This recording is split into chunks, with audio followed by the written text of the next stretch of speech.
على عباده الذين اصطفى اما بعد فاعوذ بالله من الشیطان الرجیم بسم اللہ الرحمن الرحیم۔ معزز محترم محتشم سامعین حضرات، 1 جنوری 2022 بروز ہفتہ کا یہ درس حدیث مصطفیٰ صلی اللہ علیہ وآلہ وسلم کا عنوان ہے تعلیمات اسلام اور خدمت خلق۔ اس کی پہلی حدیث سماعت فرمائیے۔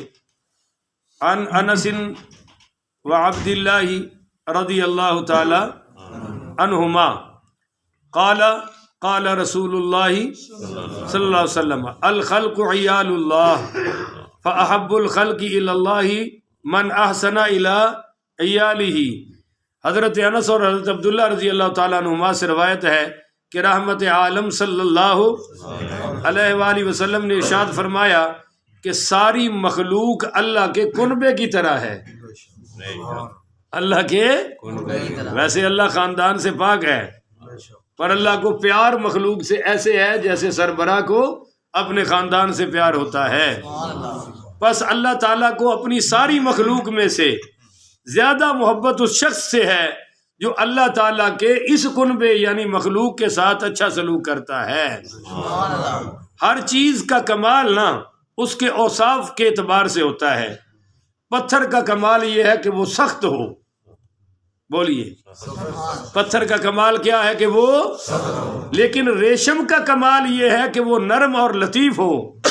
آگ کا کمال یہ ہے کہ وہ گرم ہو، پر برف کا کمال کیا ہے کہ وہ ٹھنڈی ہونی چاہیے۔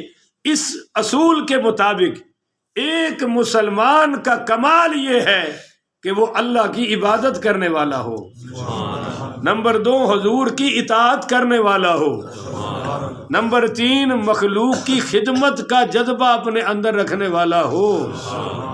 خدمتن یہ عربی کا لفظ ہے، اس کا مطلب ہے اللہ کی رضا کے لیے دوسرے لوگوں کی دینی اور دنیاوی ضرورتوں کے کام آنا۔ اس پر ایک واقعہ سنیے حدیث کا، اور وہ بڑا کمال کا ہے۔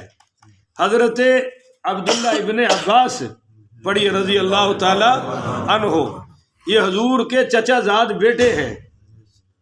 یہ اعتکاف بیٹھے ہوئے ہیں رمضان شریف والا، اور ایک شخص آ گیا کہنے لگا، اب وہ جب حضرت عبداللہ ابن عباس کے پاس بیٹھا تو اس کا چہرہ اڑا ہوا تھا، رنگ اڑا ہوا تھا۔ آپ نے پوچھا خیر تو ہے؟ تیری تو ہوائیاں اڑی ہوئی ہیں۔ کہنے لگا حضرت میں مقروض ہوں، کسی کا قرض دینا ہے تو وہ مدت ٹائم آ گیا ہے مگر میرے پاس انتظام نہیں ہوا اور وہ مجھے مہلت نہیں دے گا، اس لیے میں آج کل بڑا پریشان ہوں۔ تو سیدنا عبداللہ ابن عباس رضی اللہ تعالیٰ عنہ نے فرمایا اگر میں تیری سفارش کر دوں تو کام بن جائے گا؟ اس نے کہا جی آپ تو خاندان رسول ہیں، ہاشمی ہیں، آپ کو کون موڑے گا؟ تو فرمایا پھر آ چل، میں اس کے دروازے پر تیرے لیے چل کے جاتا ہوں۔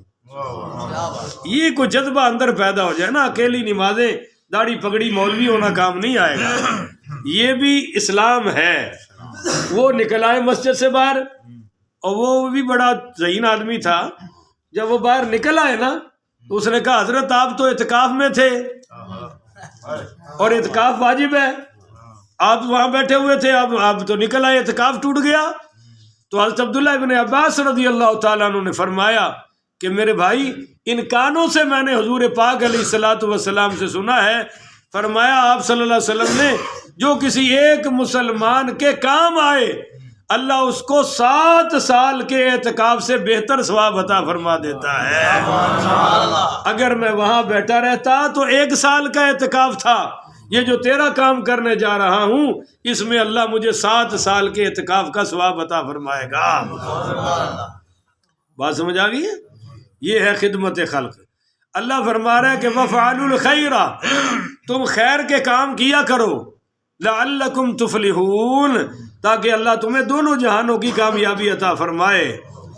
ایک حدیث سنیے، عن ابی ہریرہ رضی اللہ تعالی عنہ قال قال رسول اللہ صلی اللہ علیہ وسلم الساعی علی الارملۃ والمسکین، فرمایا جو کسی مسکین کی مدد کے لیے کوشش کرتا ہے، جو کسی مسکین کی مدد کے لیے، مسکین کس کو کہتے ہیں؟ مسکین اس کو کہتے ہیں کہ ہڈ حرام نہ ہو، وہ بھی مسکین نہیں ہے بھئی۔ ایک بھائی باہر گیا تو پیچھے سارے ویلے بیٹھے نے، مسکین نہیں نے، یہ سب الو دے پٹھے نے، انہوں نے ڈنڈے پینے چاہیے نے، یہ کوئی غریب نہیں نے۔ مسکین اس کو کہتے ہیں جس کے کوشش تو کرے، مگر چونکہ فیملی بڑی ہے، اس میں پہلا نمبر اللہ نے مولویوں کو عطا فرمایا ہوا ہے، کیونکہ ان کی فیملی چھوٹی ہوتی نہیں، الا ما رحم اللہ، کسی پر ہو بھی جاتا ہے اللہ کا رحم اور چھوٹی رہ جاتی ہے، وگرنہ یہ تو بیچارے لمبی فیملی والے ہوتے ہیں۔ جی ہاں، اور کوشش یہ ہوتی ہے، کوشش بندہ کرے، محنت کرے، مگر خرچے پورے، اس کو عربی میں اور اسلام میں مسکین کہا گیا ہے۔ تو حضور نے فرمایا کہ الساعی علی الارملتی والمسکینی، جو مسکین کے لیے کوشش کرے، بیوہ کے لیے کوشش کرے، یتما کے لیے، غربا کے لیے، سائلین کے لیے، تنگ دست مقروضوں کے لیے، جیسے اس مقروض کے لیے حضرت عبداللہ نے اپنی اعتکاف بھی چھوڑ دی اور مسجد سے باہر نکل آئے۔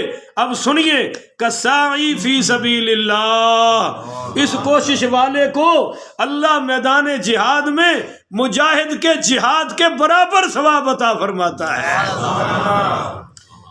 وَأَحْسِبُهُ قَالَ، حضرت ابو ہریرہ کہتے ہیں مجھے لگتا ہے کہ حضور نے اور بھی فرمایا تھا کہ قَالْ قَائِمِ لَا يَفْطُرُ، اللہ اس کوشش کرنے والوں کو وہ ثواب دیتا ہے جو ساری رات عبادت کرنے والوں کو ملتا ہے۔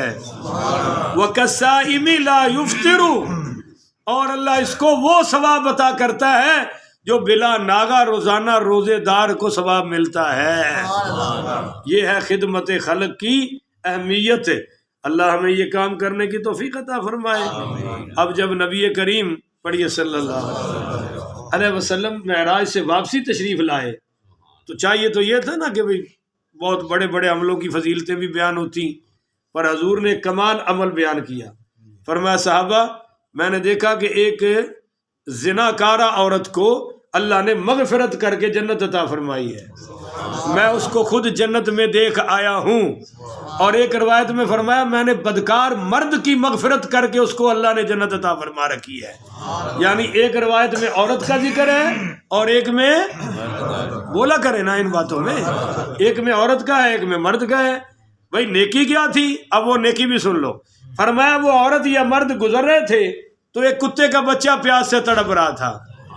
یہ کتے کے بچے کی بات ہو رہی ہے، میرے اور آپ کے بچے کی نہیں۔ ہم میرے اور آپ کے بچوں کی شان تو بہت اعلیٰ ہے جناب، یہ کتوں کے بچے کی بات ہو رہی ہے جس کی ماں بھی کتی بابا بھی کتا، اور وہ پیاس سے بچہ تڑپ رہا ہے۔ اس عورت نے اور اس مرد نے، یا عورت نے یا مرد نے، حضور نے چونکہ دونوں کا ذکر کیا ہے، وہ اپنی ایڑی والی جوتی میں دوپٹے کو باندھا اور اس میں پانی نکالا اور کتے کے بچے میں کے منہ میں ڈالا، اس کو ہوش آیا، اللہ نے زندگی کے پچھلے سارے گناہ معاف کر کے اس کو جنت عطا فرما دی کہ تو میری مخلوق پہ رحم کیا ہے، جا میں بھی تجھ پہ رحم کر رہا ہوں۔ شاعر کہتا ہے قربان ہوں اس پیغمبر پر جس نے یہ حقیقت سمجھائی، مخلوق کی خدمت کرنے سے خالق کی عبادت ہوتی ہے۔ مخلوق کی خدمت کرنے سے خالق کی عبادت ہوتی ہے۔ ذرا کہہ دے سبحان اللہ۔ یہ مشہور واقعہ ہے جناب، خلیفہ ہارون الرشید کے دروازے پر ایک علوی خاندان کی کوئی غریب عورت آئی تو اس نے کہا کہ میں سید زادی ہوں، میری مدد کر دو۔ اس نے کہا تیرے پاس کیا ثبوت ہے؟ وہ بیوہ تھی اور کسی دوسرے شہر سے آئی تھی، اس لیے ہارون الرشید جانتا نہیں۔ اس نے کہا ایسے ہی منہ اٹھا کے سید زادیاں بن جاتی ہو علوی خاندان کی، تمہارے پاس کیا دلیل ہے؟ سامنے وہ ایک ہندو بنیا یہ منظر دیکھ رہا تھا، اور ایک بعض کتابوں لکھا ہے وہ مجوسی تھا، آگ کی پوجا کرنے والا۔ اس نے کہا بھی بیٹی میری طرف آ جاؤ، اور اپنی گھر والی خواتین سے کہا کہ ان کو سلاؤ اور کھلاؤ پلاؤ، کپڑے بھی دیے اور وہ دے دیا۔ تو رات کو خواب دیکھا اس نے خلیفہ ہارون الرشید نے کہ حضور پاک پڑھیے صلی اللہ علیہ وآلہ وسلم موجود ہیں اور جنت کا بہت خوبصورت محل ہے، بڑا عالی شان۔ تو یہ ہارون الرشید حضور سے پوچھتا ہے یا رسول اللہ یہ جنت کا عالی شان محل کس کا ہے؟ تو حضور نے خواب میں فرمایا یہ میرے امتی کا ہے۔ تو کہنے لگا میں بھی آپ کا امتی ہوں، مجھے جانے دے، مجھے عطا کر دے۔ آپ نے فرمایا تیرے پاس کیا ثبوت ہے کہ تو میرا امتی ہے، کیا دلیل ہے؟ تو وہ یہ پریشان ہوا خواب میں، فرمایا میرے خاندان کی بیٹی چل کر تیرے دروازے پہ آئی اور تو دلیلیں مانگتا پھرتا ہے، اب تو بتانا میرا امتی تو ہے، تیرے پاس کیا دلیل ہے؟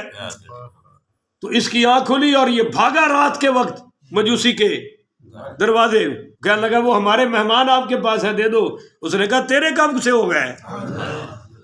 وہ اس مہمان کی برکت سے اللہ نے ہم سب کو ایمان کی دولت عطا فرما دی ہے، اور وہ محل خواب میں جو تو نے دیکھا وہ حضور نے ان سید زادیوں کی خدمت کی برکت سے مجھے عطا فرما دیا ہے۔ تو بھائی خدمت کا تو بہت بڑا درجہ ہے۔ اعلیٰ حضرت امام احمد رضا خان فاضل بریلوی، سارے پڑھیے رحمت اللہ علیہ، بہت بڑے عالم ہیں، بہت بڑے عالم۔ میری نظر میں ان کے پائے کا عالم ابھی تک نہیں آیا، بس یہ مولویوں کو تو پتہ نہیں، تو ان کی دو چار نعتیں سن کے سمجھتے ہیں وہ کوئی نعت خواں تھے۔ فتاوی رضویہ پڑھے نا آپ ان کا، اور قرآن پاک کا ترجمہ پڑھ کے دیکھ لیں، پتہ چل جائے گا کتنے بڑے پائے کے عالم تھے۔ کہو سبحان اللہ۔ جب ان کی وفات کا وقت آیا تو ان کے محلے میں ایک سید تھے، کہا بھی ان کو بلا کے لاؤ، کہا جی وہ نہیں ہے، تو فرمایا بھائی وہ اس کے گھر کا کوئی بچہ ہی لے آؤ۔ تو بچے کے ہاتھ میں ہاتھ دیے اور آخری دعا یہ کی یا اللہ یہ میں جا رہا ہوں تیرے نبی کی آل کے ہاتھ میں ہاتھ دے کر، اسی کے صدقے میرا بیڑا پار فرما دینا۔ تو اللہ تعالیٰ نے ہمیں تو مذہبی جناب ادب والا عطا کیا۔ ایک حدیث سناؤں اگر سبحان اللہ کہہ تو، حضرت عیسیٰ علیہ السلام نے ایک شخص کو عبادت کرتے ہوئے دیکھا، فرمایا بھی تیری کیا مصروفیت ہے؟ کہنے لگا جی دن رات عبادت کرتا ہوں۔ تو فرمایا کھاتے پیتے کہاں سے ہو؟ کہنے لگا جی میرا ایک بھائی ہے وہ کاروبار کرتا ہے اور میں کھاتا ہوں، باقی میں سارا دن عبادت، ساری رات عبادت میں رہتا ہوں۔ آپ نے فرمایا وہ جو کمائی کر کے تجھے کھلا رہے ہیں نا وہ تجھ سے بھی اعلیٰ ہے، ہائے ہائے ہائے ہائے، وہ تجھ سے بھی، ایک تو وہ کمائی کر رہا ہے اور پھر تجھے بھی دے رہا ہے، تو لہذا وہ تیری عبادت سے اس کا عمل ہے آدھا ہے۔ اب ایک حدیث سنیے، انشاءاللہ آپ یہ مجھے امید ہے پہلی دفعہ سن رہے ہوں گے اور بڑی دعائیں دیں گے آپ دل میں انشاءاللہ، دیں گے نا انشاءاللہ، یہ تو نہیں آنکھوں کے ٹائم بھی بڑا لے جاتا ہے۔ ان انس رضی اللہ تعالیٰ عنہ قال قال رسول اللہ صلی اللہ علیہ وسلم یصف اہل النار، فرمایا کہ اہل النار کی صفیں، جہنمیوں کی صفیں ہوں گی، بولیے جہنمیوں کی، اور یہ جا رہے ہوں گے جہنم کی طرف، فَيَمُرُّ بِهِمُ الرَّجُلُ مِنْ أَهْلِ الْجَنَّةِ، تو کچھ جنتی بھی کھڑے ہوں گے، بولو کچھ اور رستے میں ہوں گے، فَيَقُولُ الرَّجُلُ مِنْهُمْ، مگر وہ جنتی دنیا کے غریب لوگ ہوں گے، بولو نا یار، دنیا کے غریب ہوں گے۔ او ہو، تو یہ جہنمی ان جنتیوں کو دیکھ کر کہیں گے یا فلانو، اے فلاں، اما تعرفنی، تو نے مجھے پہچانا نہیں؟ انا الذی سقیتک شربۃ، تو غریب تھا میں نے تجھے پانی پلایا تھا، میں نے تجھے پانی پلایا تھا۔ یہ پانی کی فضیلت ہے، روٹی کی خود ہی سوچ لو۔ وقال بعضهم، اور دوسرا کہے گا وہ دوسرے غریب سے، انا الذی وہبت لک وضوءا، یاد ہے تجھے، تو نے وضو کرنا تھا، میں نے تجھے وضو کرایا تھا، میں نے تجھے دنیا میں، تو فیشفع لہ، تو پھر یہ پانی پینے والا اور وضو کرنے والا کہے گا یا اللہ اس نے مجھے پانی پلایا تھا، اس نے مجھے وضو کرایا تھا، آج میں سفارش کرتا ہوں، فَيُدْخِلُهُ الْجَنَّةَ، اللہ پھر ان کو جہنمیوں سے نکال کے جنت عطا فرما دے گا۔ یہ ہے خدمت خلق کی اہمیت ہے. اللہ تعالی ہمیں بھی یہ کرنے کی توفیق عطا فرمائے. آخر میں بس یہ ایک حدیث سن لیں اور اس میں بہت کمال کی باتیں بیان ہو گئی اور میرا مضمون پورا ہو جائے گا. ان ابی ہریرہ رضی اللہ تعالی قال قال رسول اللہ صلی اللہ علیہ وسلم من نفس عن مؤمن کربۃ من کرب الدنیا، جو کسی مومن کی مصیبت دور کر دے. بولیے، کسی مومن کی مصیبت پریشانی بولو تو صحیح نا، پریشانی دور کر دے. یہ نہیں کہ میں ٹھیکہ لے آیا یہ پھنسیا رہتا روز، یہ نہیں ہے. پریشانی آ گئی، دوسرے نے کہا جی ہم آپ کے ساتھ ہیں، تو کیا ہوگا؟ نفس اللہ عنہ کربۃ من کرب یوم القیامہ، اللہ اس کی قیامت کی پریشانیاں دور فرما دے گا. ذرا گج کے آئے نا جی، سبحان اللہ. اگلی اس حدیث کا اگلا ومن یسر علی معسر، جو کسی کی مشکل تنگی دور کر دے. وہ پریشانی کی بات تھی، یہ ہے کہ کسی کے کوئی تنگ ہو گیا، تنگی میں پھنس گیا اور ہم اس کی تنگی دور کر دیں. تو نبی کریم علیہ الصلوۃ والسلام نے فرمایا ومن یسر علی معسر، جو کسی کی مشکل دور کر دے، تنگی میں کام آ جائے، یسر اللہ علیہ فی الدنیا والآخرہ، اللہ اس کی تنگیاں دنیا میں بھی دور کر دے گا، آخرت میں بھی دور کر دے گا. ومن ستر مسلما، جو کسی مسلمان کے عیب پہ پردہ ڈال دے. بولو بھی پردہ. میں نے آپ کو بتایا تھا نا، ہمارے بہت بڑے بزرگ ابھی پچھلے سال پردہ فرما گئے، پیر سید کبیر علی شاہ صاحب پڑھو رحمت اللہ، کمال کے بزرگ تھے. میں ان کے گھر میں بیٹھا تھا، اب ہم کھانا کھانے لگے دوپہر کا، کچھ مرید آ گئے ان کے گجرانوالہ سے، وہ بھی میرے واقف تھے، وہ بھی علماء تھے.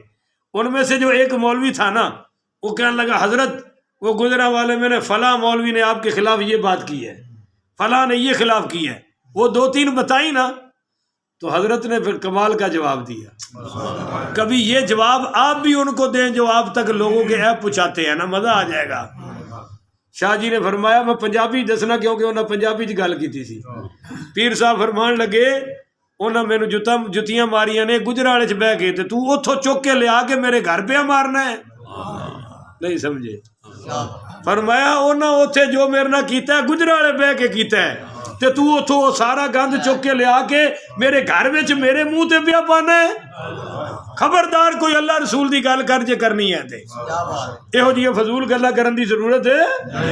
یہ چیلے، یہ چمچے، یہی تو برباد کرتے ہیں بڑے لوگوں کو، وگرنہ بڑے لوگ تو دل کے بھی بڑے ہوتے ہیں. بڑے لوگ تو میں نے جیسے آپ کو یہ بتایا کہ خدمت کرنے میں پھر آگے درجات ہیں نا، ماں باپ ہیں، بہن بھائی ہیں. میں حیران رہ گیا، کل میں نے وہ پچھلے دنوں ہمارے قومی کرکٹر ہیں شعیب اختر صاحب، ان کی والدہ فوت ہوئی ہیں، اور میں وہ حسب حال دیکھ لیتا ہوں کبھی کبھی، مجھے وہ ٹائم مل جائے تو اس میں وہ بتا رہے تھے کہ وہ ماں کا اتنا خدمت گزار تھا کہ انگلینڈ میں میچ ہو رہا تھا اور اس کی ماں کو آٹے کی ضرورت تھی، تو وہ میچ چھوڑ کر اپنی ماں کو آٹا دینے کے لیے پاکستان آ گیا. کہو نا سبحان اللہ. جب کرکٹروں کا یہ حال ہے تو ہمارا کیا ہونا چاہیے؟ وہ کوئی نمازی نہیں ہے، وہ کوئی مولوی نہیں ہے. ہمیں تو بہت زیادہ اس کا خیال کرنا چاہیے کہ ہمیں اپنی بیوی بچوں کی کتنی خدمت کرنی ہے، ماں کی، بہن بھائیوں کی. اللہ یہ ہمیں بھی دولتیں عطا فرمائے. تو ومن ستر مسلمن، جو مسلمان کے عیبوں پر نہیں لفظ بولے تاکہ اندر اتر جائے، پردہ ڈالے یا پھاڑے، عیب چھپائے یا ویڈیو بنا بنا کے دکھائے. من ستر مسلمن، جو چھپا دے مسلمان کے عیب، سترہ اللہ فی الدنیا والآخرہ، اللہ اس کے دنیا میں بھی عیب چھپائے گا، آخرت میں بھی عیب چھپا دے گا. واللہ فی عون العبد، اللہ اس بندے کی مدد میں رہتا ہے، ما کان العبد فی عون اخیہ، جو بندہ جب تک میری مخلوق کی مدد میں رہتا ہے. میں بھی اسی بندے کی مدد میں رہتا ہوں جو اپنے مسلمان بھائیوں کی مدد میں رہتا ہے. اللہ تعالیٰ سے دعا ہے اللہ مجھے اور آپ کو ان تعلیمات روشنیوں پر عمل کی توفیق عطا فرمائے. آخر ودعوانا ان الحمدللہ رب العالمین. شاعر کہتا ہے کہ ہم نے درد بن کے درد نہ بانٹا تو کیا جیے. ہم نے درد بن کر درد نہ بانٹا تو کیا جیے. مرنا بھلا ہے اس کا جو اپنے لیے جیے. یعنی جو اپنے لیے جیتا ہے وہ مر بھی جائے تو کیا فرق پڑتا ہے. مرنا بھلا ہے اس کا جو اپنے لیے جیے. کچھ درد دل بھی چاہیے انسان کے لیے. جیتا ہے وہ جو مر چکا ہو اوروں کے لیے. جیتا ہے وہ جو مر چکا ہے اوروں کے لیے. اما ما ينفع الناس فيمكث في الارض. اللہ کہتا ہے جو لوگوں کو نفع پہنچاتا ہے نا ہم اس کو زمین میں تکڑا کر دیتے ہیں. بولو ہم اس کو زمین میں تکڑا کر دیتے ہیں. بھائی اللہ ہمیں سمجھنے کی توفیق عطا فرمائے اور اللہ تعالی ہمیں عمل کی توفیق عطا فرمائے. فنا فی اللہ کی تہ میں بقا کا راز مضمر ہے. جسے مرنا نہیں آتا اسے جینا بھی نہیں آتا. آخر ودعوانا الحمدللہ.